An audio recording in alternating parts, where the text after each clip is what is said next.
വളരെ ആദരണീയമായ ഇസ്കോൺ പാരമ്പര്യത്തിലെ ഭക്തർ കൃഷ്ണം വന്ദേ ജഗദ്ഗുരുയിൽ വിശ്വസിക്കുന്നു.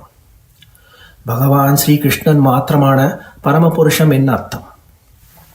മറ്റെല്ലാ ദേവന്മാർക്കും പ്രാധാന്യം കുറവാണെന്നും സഹായകമായ പ്രവർത്തനങ്ങൾ മാത്രമേ ചെയ്യുന്നുള്ളൂവെന്നും അവർ വിശ്വസിക്കുന്നു. ഒരു മുതിർന്ന ഇസ്കോൺ മണിത ഭക്തൻ പറഞ്ഞത് ഞാൻ ഒരിക്കലും മറക്കില്ല. ഈ ലോകത്തിന്റെ പരമാത്മാവായ കൃഷ്ണനുമായി താരതമ്യപ്പെടുത്തുമ്പോൾ ശിവൻ ഒരു ഗുമാസ്തനാണെന്ന് അവൾ പറഞ്ഞു. അവളുടെ ആരാധനാ മനോഭാവം കണ്ട് ഞാൻ ഞെട്ടിപ്പോയി.